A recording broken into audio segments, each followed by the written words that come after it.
7:17. Este ataque comenzó en horas de la madrugada. Inicialmente fue catalogado como un ataque preventivo de Israel contra Irán, aunque claramente están las fuerzas estadounidenses respaldando este ataque, lo ha dicho el propio presidente Donald Trump.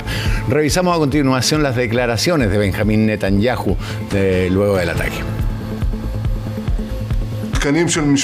Hermanos y hermanas ciudadanos de Israel, hace apenas una hora, Israel y Estados Unidos iniciaron una operación para eliminar la amenaza existencial del régimen terrorista en Irán. Agradezco a nuestro gran amigo, el presidente Donald Trump, por su liderazgo histórico. Durante 47 años, el régimen de los ayatolás ha gritado muerte a Israel, muerte a América, ha derramado nuestra sangre, ha asesinado a muchos estadounidenses y masacrado a su pueblo. No se debe permitir que este régimen terrorista asesino se arme con armas nucleares que le permitan amenazar a toda la humanidad. Nuestra acción conjunta creará las condiciones para que el valiente pueblo iraní tome el destino en sus manos. Discursos calcados, el de Netanyahu y Donald Trump, exactamente los mismos conceptos, en algunos casos las mismas palabras para dar su explicación, su justificación para este ataque contra Irán.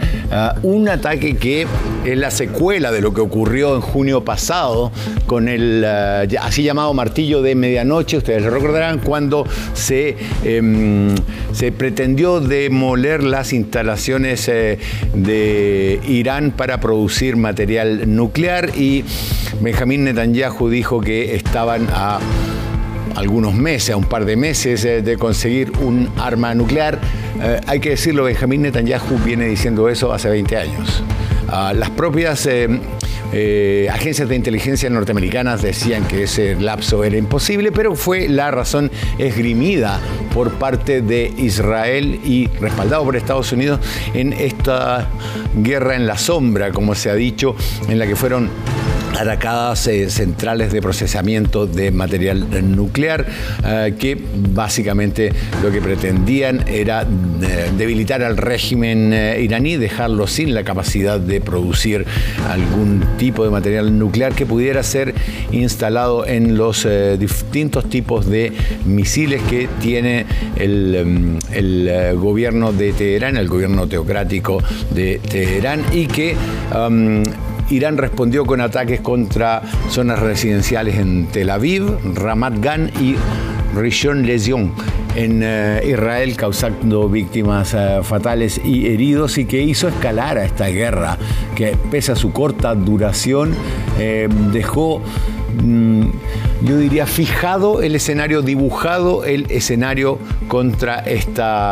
para esta operación contra Irán, luego de negociaciones, ha dicho Donald Trump, que se llevaron a cabo, y estas son declaraciones de Donald Trump. Donald Trump dijo que después de ese conflicto se llevaron a cabo negociaciones para lograr un acuerdo, y que Irán no quiso someterse a las exigencias de Estados Unidos, y por tanto esa fue la razón última de este ataque: destruir la capacidad iraní para producir un misil nuclear. Eso lo dijeron tanto Netanyahu en las declaraciones que acabamos de escuchar, como Donald Trump insisto, dos discursos que parecen calcados y que da pie claramente a la interpretación de que este es un ataque ultra coordinado entre Benjamín Netanyahu y Donald Trump, que pese a algunas diferencias que han tenido en el pasado, ahora se han unido contra lo que se considera el principal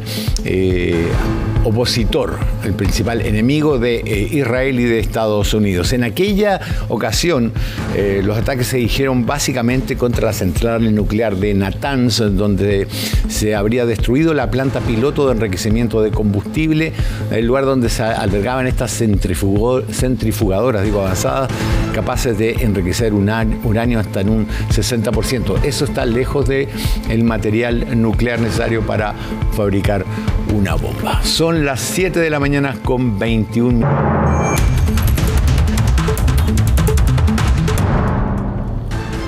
Seguimos con esta transmisión sobre los ataques que realizaron esta madrugada en conjunto Israel y Estados Unidos contra 3 ciudades en Irán, buscando destruir instalaciones estratégicas de ese país en una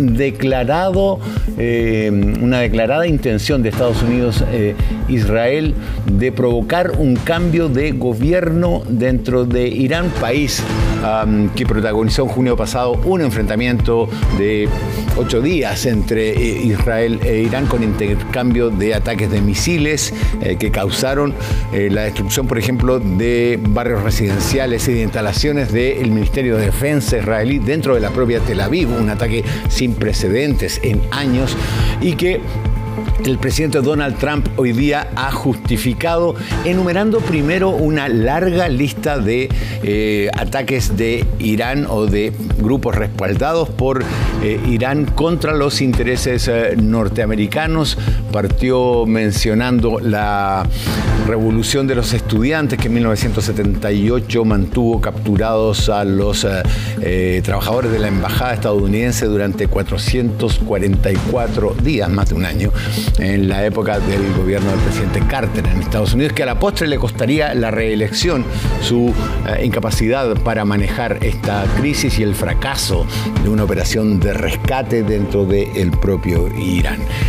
Por otra parte, mencionó también los ataques contra el USS Cole del año 2000, donde un navío de guerra estacionado frente a Adén fue atacado por una lancha con explosivos, un ataque suicida que abrió un boquete en la línea de flotación del barco en una de las bandas y que provocó la muerte de 12 soldados estadounidenses. Habló también de los ataques en el Líbano, donde se provocó la muerte de marines en otro ataque suicida que provocó muerte de marines estadounidenses. Mencionó además los ataques contra los aliados de Estados Unidos, específicamente Israel, desde donde Hamás lanzó la operación del 7 de octubre, en la que más centenares de israelíes murieron y otros fueron capturados y mantenidos como rehenes, lo que provocó además la actual guerra que la ONU ha calificado como genocidio en Gaza. En esa oportunidad,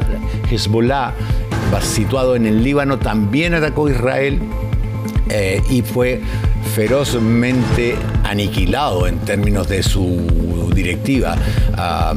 Él fue decapitado. El movimiento fue también este tipo de acciones las que llevó a Siria a un cambio de gobierno. Todas estas razones las esgrimió Donald Trump para justificar este ataque, diciendo que no permitirían que un régimen terrorista o que soporta terrorista tuviera armas nucleares que podrían ser una amenaza mundial. Términos exactos repetidos por Benjamín Netanyahu, diciendo que este ataque tenía como objetivo terminar con un régimen terrorista que pudiera tener armas nucleares y ser así una amenaza para todo el mundo. Los ataques se han remitido hasta ahora a 3 ciudades, o eso es lo que dicen los primeros informes, en diferentes partes del mundo musulmán, en la zona que rodea a Irán. Ya hay informaciones de ataques de Irán, de contraataques contra Bahrein, Doha y Emiratos Árabes Unidos en esta operación, y mientras tanto las fuerzas norteamericanas están ubicadas principalmente en 2 puntos. El primero es en torno, por supuesto, a Irán, y el segundo, donde está el USS Gerald Ford, el portaaviones más grande, más poderoso que tiene Estados Unidos, está ubicado frente a Haifa. Esto es Israel. Entonces, los analistas militares lo que ven ahí es la capacidad de Estados Unidos de sumarse en caso de que un contraataque contra Irán contra Israel ponga en peligro a las fuerzas norteamericanas, con lo cual podría invocar el principio de defensa no solamente de su aliado de Israel, sino también de sus propias fuerzas. El ataque en estos momentos y después de lo que fue la operación Martillo de Medianoche de junio del año pasado parece menos probable, ya que la capacidad de misiles, en aquella época se estimaba que Irán tenía unos 3.000 misiles, sin determinarse claramente cuáles eran de corto, mediano o largo alcance, pero es un hecho que utilizó estos misiles contra Israel y que hoy por hoy le quedarían menos misiles, ya que la capacidad de fabricarlos no no es tan fácil, no es tan rápida. Sin embargo, la distancia que hay desde Irán al centro de Israel, a Tel Aviv, a su centro económico, financiero y de gobierno, aunque el gobierno israelí está situado, la Knesset está en Jerusalén. Sin embargo, esa capacidad de contraataque se ha visto bastante reducida, y desde Teherán hasta Israel hay unos 1000 y tantos kilómetros, y eso ya implica misiles de mediano alcance. Sin embargo, en misiles de corto alcance hay una capacidad, si no conocida, al menos estimada, de una gran saturación, digámoslo así, de terreno, por lo cual una invasión de Estados Unidos o de Israel con fuerzas en tierra sería bastante más peligrosa. ¿Por qué hacemos este alcance? Porque el propio presidente Donald Trump dijo que podrían producirse muertes de tropas estadounidenses y que básicamente eso era lo que ocurría a menudo en las guerras, y que rezaban por sus hombres en servicio en la región, que digámoslo son la fuerza militar más poderosa que se ha desplegado en los últimos años frente a Irán, y que estarían respaldando o participando de esta operación, cuyo objetivo declarado, insisto, es provocar una sublevación en Irán tras las numerosas protestas que fueron ferozmente reprimidas y que han provocado un gran descontento, una gran furia dentro de la población, resentimiento dentro de la población, y que estarían siendo el terreno fértil con el cual Estados Unidos e Israel pretenden lograr un cambio de gobierno, de este gobierno teocrático que está en el poder desde la revolución de los estudiantes islámicos de 1978, que instaló en el poder al Ayatollah Khomeini, y que durante los últimos años este régimen se ha ido degradando hasta convertirse en una teocracia de rasgos represivos y autoritarios. En las últimas protestas que estallaron el 28 de diciembre del año pasado, personas de todo el país indignadas por décadas de represión exigían un cambio fundamental y un sistema político que respete los derechos humanos, y las autoridades iraníes respondieron con una represión sin precedentes, y desde el 8 de enero cortaron todo acceso a Internet para ocultar sus crímenes. Las fuerzas de seguridad hicieron uso de fuerza ilegítima, armas de fuego y armas prohibidas contra manifestantes. ¿Quién describe esta situación así?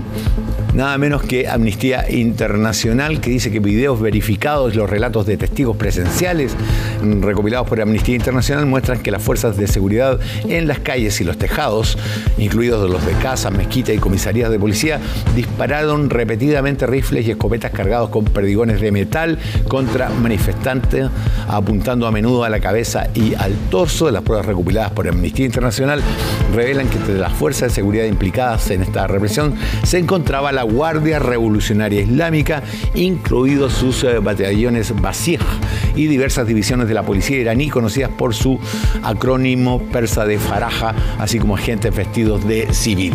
Esas manifestaciones, ocurridas el mes pasado, generaron un enorme descontento entre la población civil, dada la cantidad de muertos desconocida, ya que se cortó todo acceso a Internet, pero como leíamos en el informe de Amnistía Internacional, fue absolutamente ilegítima, desproporcionada, despiadada y con violaciones claras a los derechos fundamentales de las personas. Esa es la fuerza que usó el régimen teocrático de Irán para mantenerse en el poder, y eso le ha dado a Estados Unidos y a Israel el momento perfecto para lanzar este ataque, reconociendo abiertamente que lo que buscan es un cambio de gobierno. Este ataque, este tipo de ataques en términos militares, lo voy a reiterar, siempre tiene tres fases iniciales muy claramente diferenciables. El primero es el ataque contra los sistemas de artillería antiaérea o de baterías antiaéreas. ¿Por qué? Porque el bombardeo con misiles puede ser detenido con bases de misiles antimisilísticos, llamémoslo así, como los Patriot que usa Estados Unidos en numerosas partes del mundo, principalmente en Israel, donde el Iron Dome, esta cúpula de hierro, protege a las ciudades como Jerusalén, Tel Aviv y otras de eventuales ataques, principalmente en algún momento de Hamas o de Hezbollah, pero que también se usaron en la Operación Martillo de medianoche. Al anular las capacidades antiaéreas de Irán, lo que se busca después, en esta primera fase, es el ataque contra los centros de comunicaciones, para así anular también la capacidad de reacción vía el detectar dónde se están produciendo los ataques y pedir apoyo o coordinación, destruir la coordinación entre las fuerzas militares iraníes, algo que ya se hizo en Venezuela durante la captura de Nicolás Maduro. Y el tercer objetivo primario, digámoslo así, son las centrales de energía, lo que deja aún más al liderazgo y a la Fuerza Militar de Defensa absolutamente incomunicada y reduciendo su capacidad de reacción. Estos tres ataques iniciales contra tres ciudades diferentes, todavía no sabemos qué tipo de objetivos tenían, pero lo que les estoy dando es la línea clásica de un ataque aéreo, ya que desde la Segunda Guerra Mundial se sabe que quien no tiene el control aéreo no puede ganar una guerra o una batalla. La superioridad aérea es fundamental. Después de esto podría venir el ataque en tierra del que estamos hablando, pero lo que busca tanto Israel como Estados Unidos es una sublevación dentro de la población iraní, lo cual generalmente allana el camino a una toma del poder realizada por los propios iraníes y que reduciría el esfuerzo militar estadounidense, porque desde la guerra de Vietnam hasta 1975, cualquier tipo de guerra en la que empiezan a volver a Estados Unidos soldados muertos en lo que se llaman body bags, estas bolsas de plástico negro, provoca una enorme reacción dentro del mundo civil, y las guerras, cuando empiezan a costar demasiadas vidas humanas en cualquier parte del mundo, empiezan a perder popularidad. Sin embargo, con una revuelta popular de los iraníes, esto podría generar un escenario más favorable tanto para Israel como para Estados Unidos. Lo conversábamos recién con Gilberto Aranda. La participación de Israel en contra de Irán es un factor desestabilizador en esta estrategia conjunta, ya que muchos países de la región tienen poblaciones, tienen habitantes que consideran a Israel un Estado ilegítimo que ha agredido al mundo árabe a través de las diferentes guerras, de las del 49 con la independencia de Israel, después 1956 en la guerra del Sinaí, 1967 y 1973, las 4 guerras que ha tenido Israel contra el mundo árabe. De lo que ha ocurrido durante esta madrugada, en el lado izquierdo de su pantalla está Haifa, Israel, y en el lado derecho Irán, con ataques en 3 ciudades, principalmente Teherán, la capital, donde a partir de horas de nuestra madrugada, en lo que inicialmente se llamó un ataque preventivo, Israel lanzó un ataque militar, un ataque misilístico sobre la zona con el respaldo de Estados Unidos, lo que a su vez ha provocado respuestas de Irán, al menos contra un país, Bahrein, pero hay información también de Emiratos Árabes Unidos, y las fuerzas de defensa israelí, la IDF, se preparan para una eventual represalia contra sus propias ciudades, como ocurrió en junio del año pasado durante la así llamada Operación Martillo de medianoche. Desde entonces hasta ahora en Irán se han producido diversas manifestaciones, diversas protestas contra el régimen teocrático, el régimen de los ayatolás, y esa condición, ese descontento popular ha sido invocado tanto por Estados Unidos como Israel para ejecutar primero este ataque con intenciones, digámoslo así, políticas, que es el cambio de gobierno dentro de Irán, y también describiendo al régimen iraní como una amenaza para la seguridad regional y mundial, diciendo que no van a permitir que un régimen terrorista y que ha soportado, ha respaldado a grupos terroristas en la antigüedad, en sus antecedentes, tenga un arma nuclear, un misil con cabeza nuclear. Tiene Irán en su arsenal una gran cantidad de misiles que ha desarrollado en conjunto con Corea del Norte, y que en algún momento se especuló también que durante la caída de la Unión Soviética se había producido, irónicamente, un intercambio de tecnología misilística entre Ucrania, en aquella época escindida de la Unión Soviética, Irán y Corea del Norte. Lo cierto es que lo que sí tiene, y eso es a ciencia cierta, Irán es capacidad misilística de corto y mediano alcance. Israel y Teherán, o sea, Haifa y Teherán, Tel Aviv y Teherán están separados por más de 1000 kilómetros, pero que una capacidad instalada de drones es tremendamente poderoso dentro de Irán. Es una cualidad conocida dentro de los analistas militares de todo el mundo. Es por eso, además, que el presidente Donald Trump ha dicho que fuerzas estadounidenses podrían morir dentro de este ataque.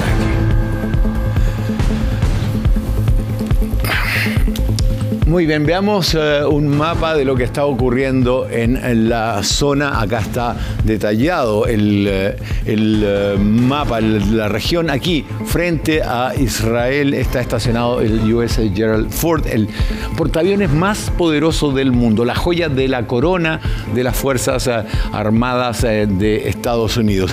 Y frente a Irán, en el Golfo Pérsico, acá estaría otro, el Lincoln, que es el encargado de realizar el ataque en estos momentos.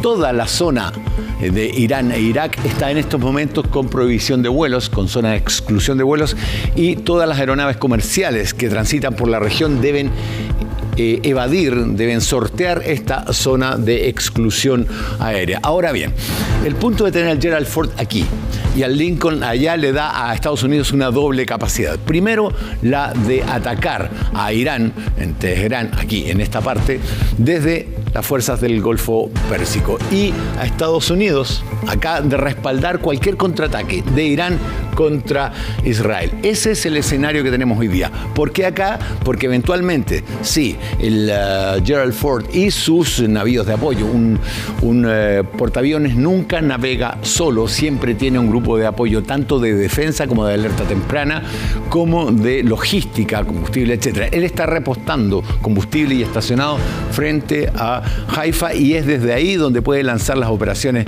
militares contra Irán.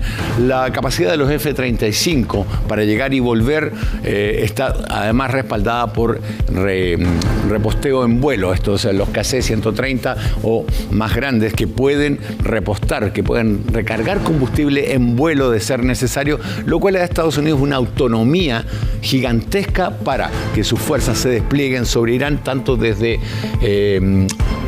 frente a Haifa como del Lincoln acá, y eliminar cualquier tipo de resistencia. Es eso lo que hemos visto hasta este momento. Un primer ataque que busca desarticular las defensas antiaéreas, los centros de comunicación y las centrales de energía. Esto además hay que de alguna manera vincularlo con lo que está ocurriendo en de más allá de su pantalla, donde está Afganistán y Pakistán, que han entrado en un conflicto hace 48 horas después de diversos intercambios fronterizos de ataques contra las fuerzas pakistaníes por parte del Talibán, y que empieza a reconfigurar un poco el mapa de la región. Por lo pronto, y las declaraciones de tanto de Benjamín Netanyahu como de Donald Trump apuntan a un cambio de gobierno en Irán, a forzar un cambio de gobierno básicamente encabezada por la propia población iraní, tras las protestas que comenzaron en diciembre, a fines de diciembre, 28 de diciembre del año pasado, y que provocaron una gigantesca represión calificada por Amnistía Internacional como ilegítima, desproporcionada y atentatoria contra los derechos humanos, dado que las fuerzas policiales y de la Guardia Revolucionaria, agentes manifestantes vestidos de civil dispararon con armas de guerra contra manifestantes que pedían un cambio de gobierno hartos ya de décadas de regímenes teocráticos. Ese es el escenario que tenemos hasta esta mañana. Irán ha reaccionado con ataques contra Bahrein y Emiratos Árabes Unidos, hasta lo que sabemos. Hay reportes aún no confirmados de ataque contra bases estadounidenses en la región. Estados Unidos tiene casi una veintena de bases en la región, que después, recordemos que después de la guerra de la invasión de Irak en el año 2003, ha generado una fuerza de tareas estacionada en Incirlik, en Turquía, en Doha, en Bahrein, en Emiratos Árabes Unidos, dentro de la propia Arabia Saudita, para apoyar a sus aliados en la región. Sus aliados, cuando uno dice sus aliados, se refiere básicamente a Israel y a otros países sunitas de la órbita de Arabia Saudita, que están en condiciones de apoyar a Estados Unidos en operaciones militares, de prestarle sus bases, de su espacio aéreo, de colaborar en el sistema de comunicaciones, y que lo que hace es asegurar la presencia occidental dentro del mundo árabe. Ahí vemos imágenes sobre estos ataques sobre Irán, anunciados ya durante semanas tras la exitosa operación de Estados Unidos en términos de capturar a Nicolás Maduro. Y lo decía también Gilberto Aranda, esta también declarada intención de provocar un cambio de gobierno en Cuba. Parte de las operaciones militares en las que ha participado Estados Unidos desde la llegada al gobierno de Donald Trump, que no encontrando ningún éxito en su campaña para terminar con la guerra en Ucrania, se ha integrado a estos diferentes ataques. Vamos a tomar contacto con el analista Felipe Vergara para conversar sobre lo que está ocurriendo en estos momentos. Felipe, ¿cómo estás? Muy buenos días. Hola, ¿qué tal, Rafa? Buenos días. Bueno, no tan buenos en realidad. Despertar así es bien, es muy preocupante. A ver, partamos por ahí. ¿Por qué es preocupante este ataque de Israel y Estados Unidos contra Irán? Tuvimos hace ya unos meses un ataque de Estados Unidos a Irán, en el que se eliminaba todo el poderío militar, todo el poderío nuclear supuestamente de Irán. Digo supuestamente porque la verdad es que no supimos qué pasó bajo tierra.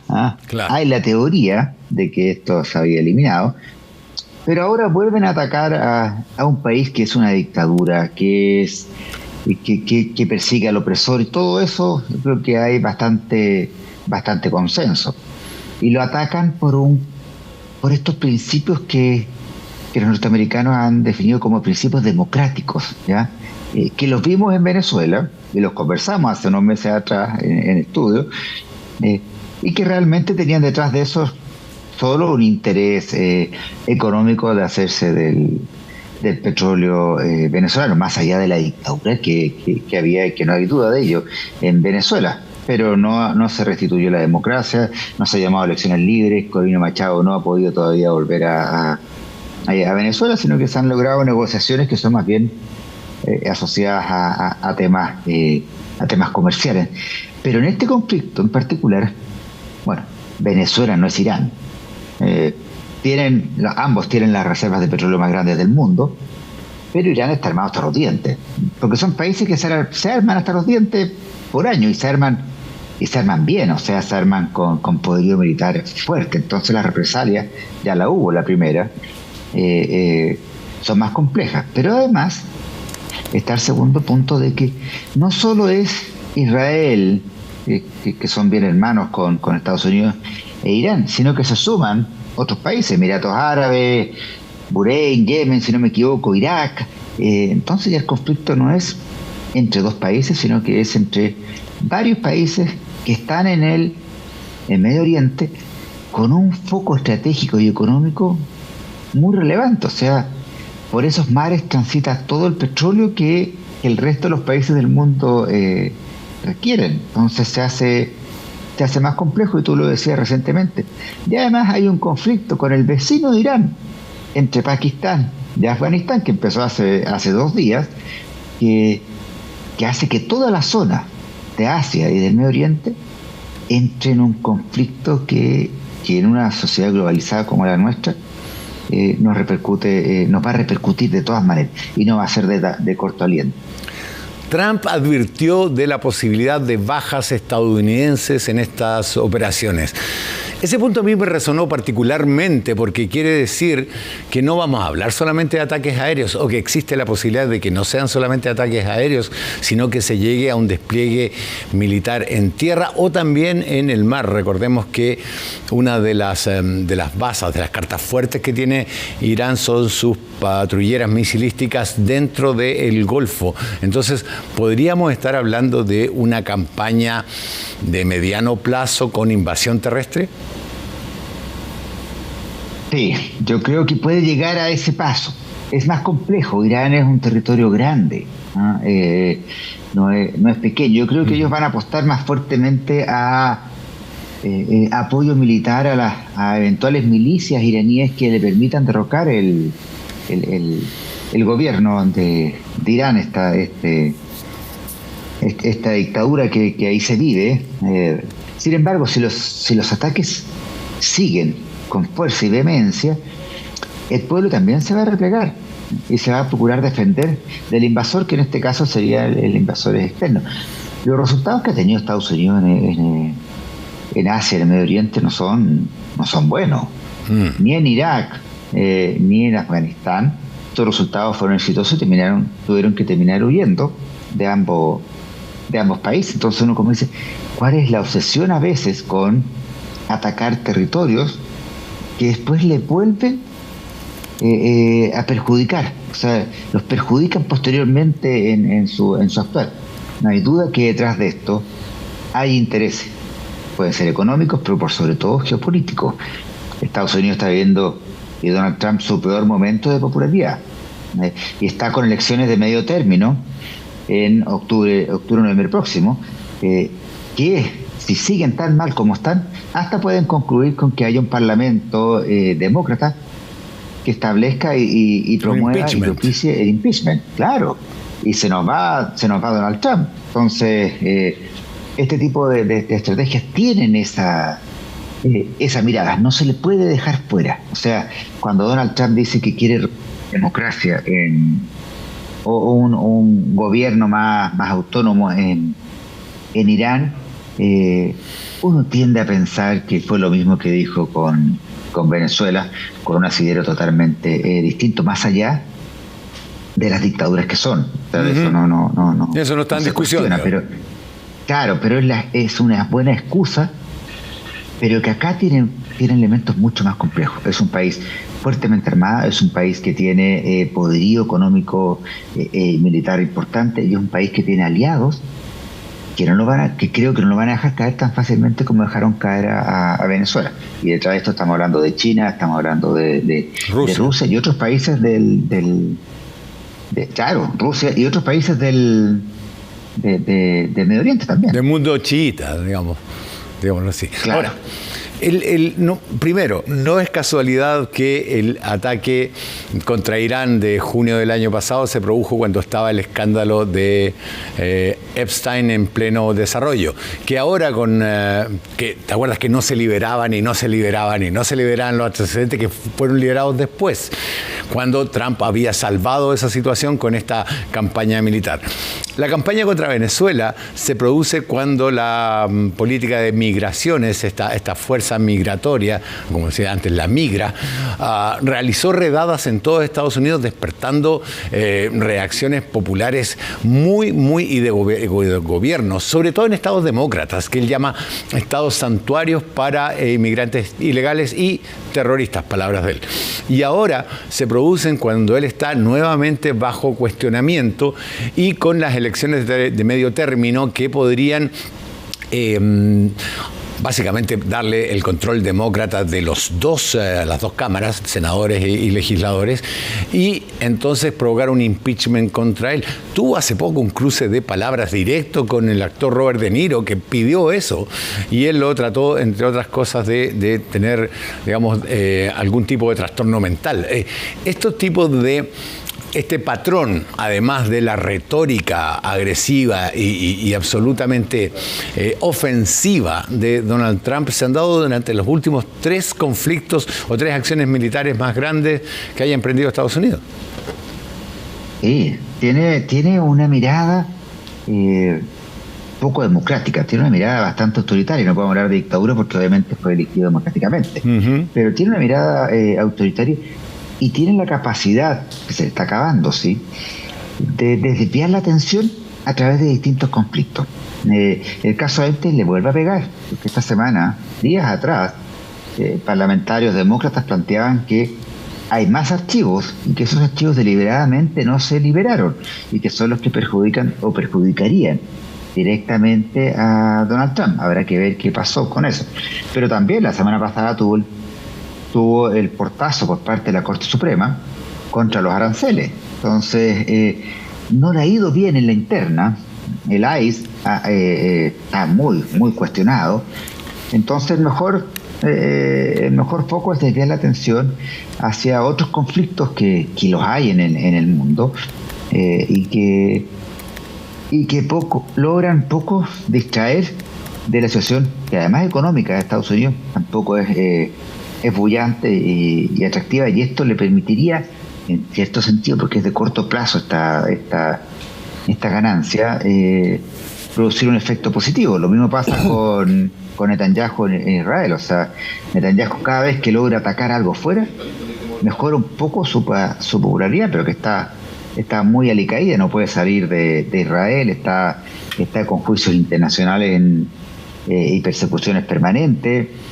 Está con un conflicto interno, porque no olvidemos que Israel está en esto cuando todavía no logra subsanar el conflicto que tiene con la franja de Gaza. Entonces se mete en un conflicto externo apoyando a su socio norteamericano, pero con riesgos que son evidentes. O sea, si esto no se va a solucionar de la noche a la mañana, porque estamos hablando de conflictos de envergadura en la que están participando a lo menos 4 o 5 países. Tú me decías que China y Rusia no van a mirar esto con la mirada tan displicente que tuvieron con Venezuela, un aliado al que dejaron caer simplemente. ¿Por qué China y Rusia no querrían plegarse a esta campaña o que quedan indiferentes? 2, ¿corremos el riesgo de al menos un conflicto regional? Sí, es complejo. En el caso de Rusia tiene su foco. De hace unos días atrás se cumplieron 4 años de la guerra, de la invasión de Rusia a Ucrania. Entonces eso lo tiene ya un poco complicado, no hay duda de aquello. Pero China hace unos días lanzó una advertencia de que no se metieran con Irán, que sí es un socio muy, muy relevante y cercano, ¿ya? Es verdad que Venezuela también lo era y era importante, pero me parecía que el petróleo iraní, no soy necesariamente experto en petróleo, pero es de una extracción más fácil y más depurado, o sea, más útil en el corto plazo. Entonces eso lo hace más atractivo, y además es un país que está en Asia y que por ende, por cercanía y por afinidades, le es atractivo. Uno espera, porque aquí la verdad es que es incierto, sobre todo China. O sea, sorprende que sea China el país que lidera hoy día la moderación y no sea Estados Unidos. Y sorprende que que un país que es una dictadura, que en cualquier minuto puede atacar, haya procurado el diálogo. Pero ¿hasta cuándo? ¿No? O sea, ¿hasta qué minuto va a decir estoy dispuesto a que Estados Unidos decida por mí lo que sucede a nivel mundial? Recordemos, sin ir más lejos, que en mismo Chile tenemos este cable óptico que se corta unilateralmente y China dice, oye, una más. O sea, entonces esa parte a mí me preocupa mucho, ¿no? Y sobre todo porque esto siempre se soluciona con conflictos externos. O sea, los países apoyan a otros países que están en guerra. Pasó en Irak, pasó en Vietnam, pasó en Corea, pasó en Afganistán. Entonces, acá hay un foco perfecto. China puede apoyar a Irán, Estados Unidos apoya a Israel, y entre ellos no se hacen daño. Pero esos conflictos son conflictos sacados casi de libreto, pero que terminan dañando al país completo. No creo que en esta oportunidad China quede indiferente. Claro, bueno, no le conviene además su política de hegemonía en la región, tanto en términos geopolíticos como en términos económicos. China y Rusia tienen una enorme presencia, quiero decir, económica, tanto en el mundo árabe como en el norte de África. Acá tenemos un mapa, Felipe, de lo que está ocurriendo en términos militares en este momento. Las bases permanentes de Estados Unidos en la región, aquí las vemos en Kuwait, Bahrein, Qatar y Emiratos Árabes Unidos. Tiene además una en Djibouti, en la entrada del Mar Rojo. Hay dos cosas que uno debe considerar acá que son súper importantes. El estrecho, ahí frente a Djibouti, Yemen, y el estrecho de Hormuz. Acá Irán puede controlar el tránsito de los buques petroleros, y acá en Djibouti, Yemen, los hutíes, que son aliados de Irán, pueden controlar el paso de los buques petroleros. Un control de estos dos estrechos es fundamental para que, tanto en Hormuz como en Tiares, para controlar el tráfico del petróleo, que si no debe darse una vuelta enorme. El segundo son además de estas bases permanentes, las bases militares, todas en amarillo, que tiene en la región: Israel, Jordania, Arabia Saudí, Siria en el norte, Chipre, no alcanza a salir acá, pero tiene en Italia las bases de la OTAN, y en Djibouti también. Y hoy día los buques estadounidenses están desplegados frente a Israel, el US Gerald Ford con todo su grupo de apoyo, el Lincoln allá abajo en el mar Arábico frente a Omán, donde hay bases militares estadounidenses también, con todos los grupos de apoyo que bloquean el estrecho, y los portaaviones, que son dos, uno acá y otro allá. Este es el mapa de la configuración que tiene hoy día las fuerzas norteamericanas para invadir, para atacar Irán. La mayor parte de los ataques, por supuesto, se produce desde esta zona, donde pueden alcanzar tanto con misiles cruceros como con aviones F-35, cualquiera de esta zona, usando la técnica de reposteo en vuelo. Y es por eso que tanto Irán como Irak están hoy día en zona de exclusión de vuelos comerciales. Todos los vuelos de pasajeros tienen que circundar el área sin ingresar ni a Irak ni a Irán, lo cual le da, digamos, la libertad de operar en términos militares a las misiones, ya sea de apoyo, de combate, de ataque en tierra. Y por otra parte, ante una eventual represalia de Irán contra Israel, tiene acá otra fuerza en torno al US Gerald Ford, que podría contraatacar desde aquí y que le permite a Estados Unidos aducir que sus propias fuerzas fueron atacadas por Irán. Sí, o sea, por algo llegó Donald Trump hace ya unos meses, empezó a llevar todas sus flotas desde el mismo Caribe que están rodeando Venezuela, hacia esa zona, para poner ahí un foco de presión bélica. Ahora, este conflicto es, por un lado, militar, no hay duda; por otro lado, político, que lo hablábamos recién, que hay detrás, que se esconde detrás de esto, que tratamos de tirar debajo de la alfombra, pero económico también. Cuando tú planteas estos mares que fluyen al Índico, que están controlados por fuerzas iraníes y iraquíes, estamos diciendo que el petróleo hoy día queda en una situación de estado complejo. O sea, no es de extrañar que el lunes el petróleo crezca en su valor muchísimo, porque los focos por los cuales lo puede sacar hoy día están controlados por este conflicto, y ahí se nos transforma entonces en un conflicto también económico, que no pasa con Afganistán y Pakistán. Claro. que nos afecta, obviamente, porque son países y hay un conflicto permanente, pero que no mueven la aguja económica. Cuando los conflictos mueven la aguja económica, se hacen aún más sensibles. Y cuando sube el petróleo, no sube solo el petróleo, suben otros commodities que van asociados y suben sectores industriales que requieren mucho del petróleo para subsistencia, Estados Unidos en particular. O sea, Estados Unidos ha sido, y en específico Donald Trump, un defensor tremendo de los minerales fósiles, como el petróleo. Entonces, esto le repercute también a Estados Unidos, que ya tiene una economía bastante decaída. Permíteme 2 minutos. Habría que ver quién compró acciones petroleras el viernes, entonces, en la Bolsa Internacional. Permíteme 2 minutos de corte, Felipe, y volvemos contigo. Hemos llegado a la Felicur, la Feria Libre de Curicó. En medio de texturas, colores y aromas, hay sabores que siempre, gratamente, El sabor de la Felicur nos logran sorprender. Acompáñenme a descubrir sabores de mercado. Hoy, desde las 3 de la tarde, está genial ver Chilevisión. Santa Isabel te acerca a Viña 2026. Trutro entero de pollo granel o envasado local, 2.790 pesos el kilo.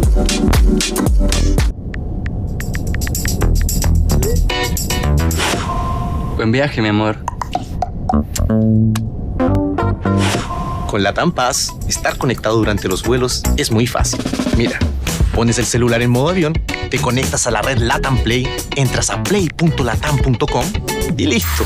Y si aún no eres socio LATAM Pass, descarga la app, regístrate y disfruta del Wi-Fi gratuito en tu próximo vuelo.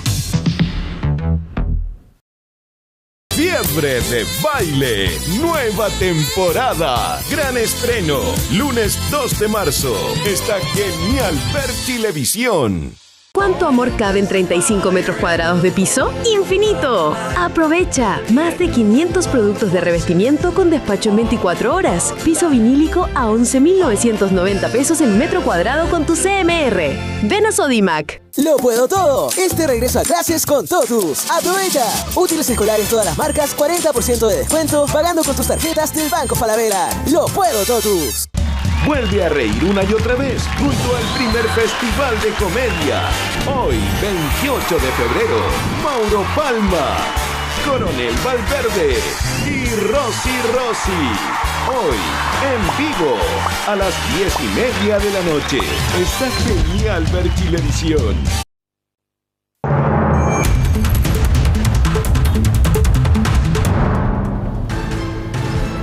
8 de la mañana con 8 minutos.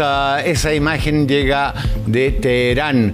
Ahora, mientras Irán ataca bases de Estados Unidos en Bahrein y en Qatar, en la primera parte de este conflicto iniciado en horas de la madrugada chilena, en que fuerzas israelíes, quiero decir, en coordinación con Estados Unidos, han lanzado ataques aéreos en contra de instalaciones militares, o así se ha dicho, dentro de Teherán. Ambos gobernantes, Benjamín Netanyahu, primer ministro de Israel, y Donald Trump, presidente de Estados Unidos, han justificado sus acciones diciendo que no se puede permitir que un país que fomenta, apoya y que es terrorista puedan tener una capacidad de armar misiles nucleares, y que ya ha provocado, insisto, el contraataque de Irán en Bahrein y Qatar. Seguimos junto a Felipe Vergara, analista internacional. Felipe, ¿cuál es la característica de una...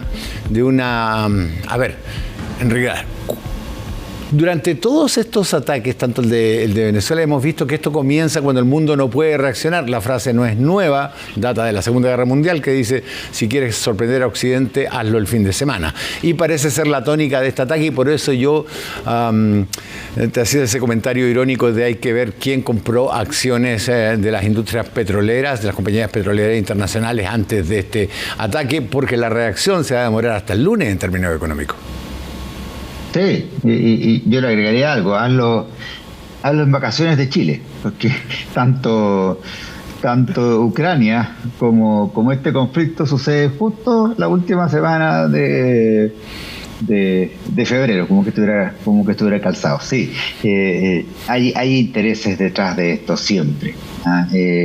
Porque si no, ¿por qué nos ataca, y no estoy propiciando ni cercanamente, Cuba? Claro. Que lo tenías más cerca, que era mucho más fácil, y tenías la misma justificación. O sea, también es una dictadura, tiene todas estas características. Pero, no tiene petróleo. Conociendo al personaje que está en la Casa Blanca, acá no se han puntado sin hilos en lo económico. Leí hace poco una declaración de Donald Trump bajo este mismo conflicto, hablaba de los hostiles que son las autoridades de Irán. Claro. Los hostiles que son las autoridades de Irán. Y yo pensaba, ¿y usted? ¿No? Porque la verdad es complejo el escenario. O sea, Donald Trump nos ha hablado de que él ha solucionado 8 conflictos desde que es presidente, en poco más de un año. Pero ha creado 8 más. ¿No? Tampoco sé si ha logrado solucionar los 8 Eso conflictos. Es absolutamente falso. No ha resuelto 8 conflictos, 8 guerras.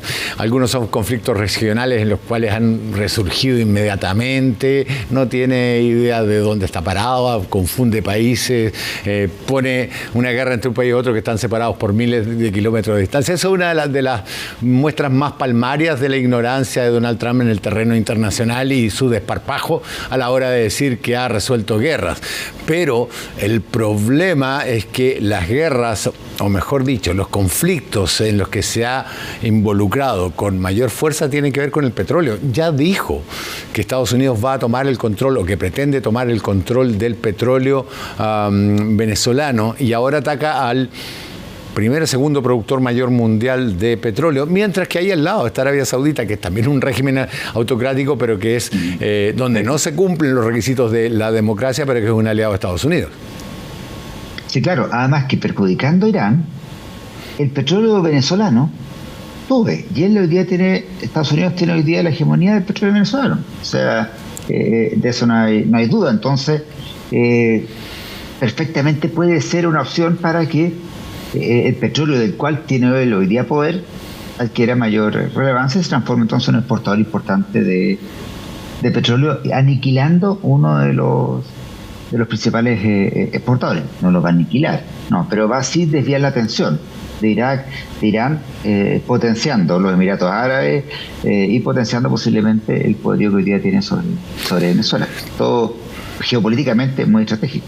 Ahora, en términos de ganancias electorales, ¿este tipo de operaciones internacionales mueve la aguja de cara a las elecciones de término medio, de medio término, que deben renovar parte del legislativo y la Cámara y el Senado de Estados Unidos?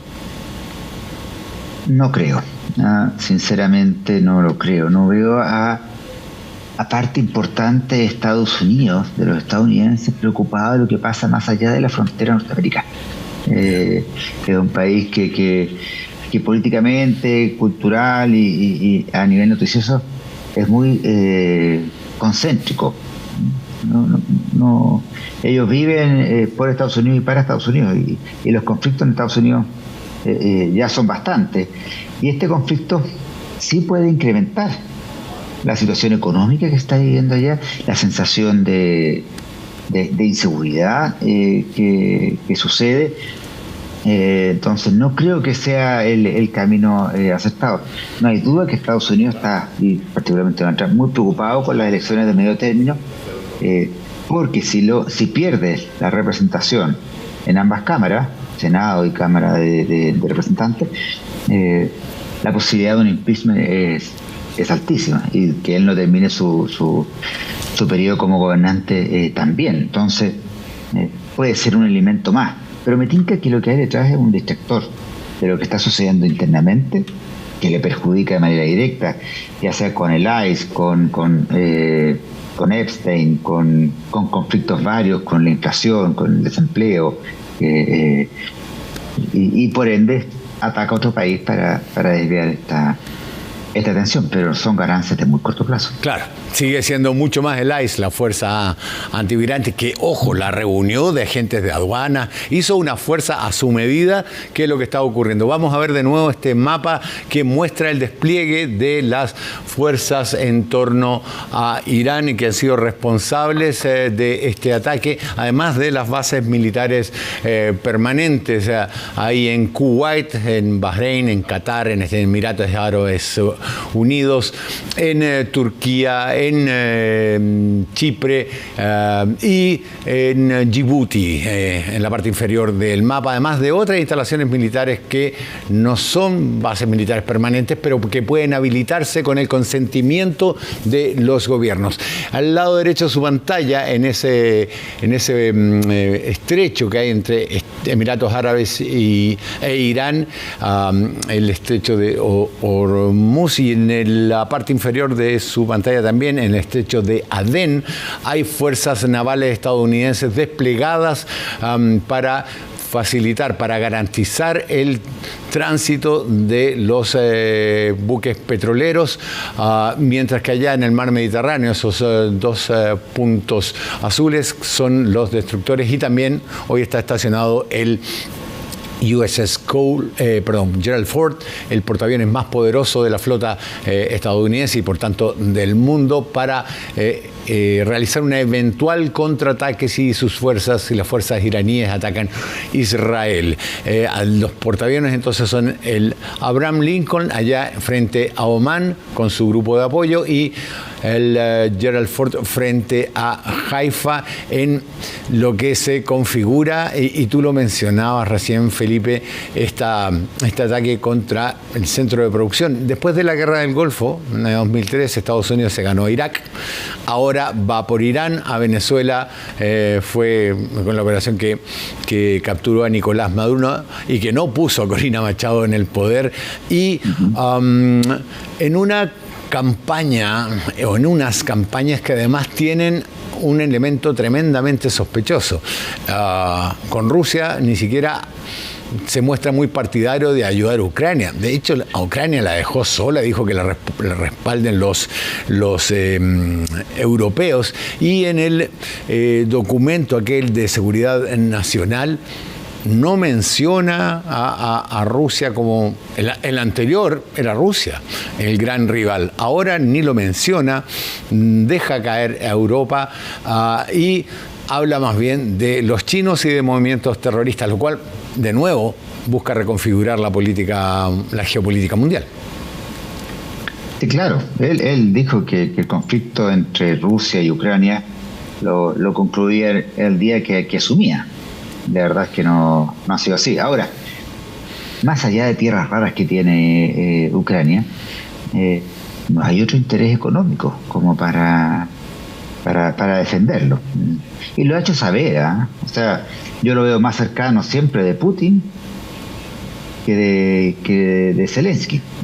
Puede ser un error mío, pero veo que hay hasta afinidades y modelos de actuar que son bastante comunes entre ambos, y jamás ha tratado a ningún presidente de estas grandes potencias como trató Zelensky en la Casa Blanca. Claro. No es un país que le interese mayormente, que vaya a dedicarle mayores esfuerzos.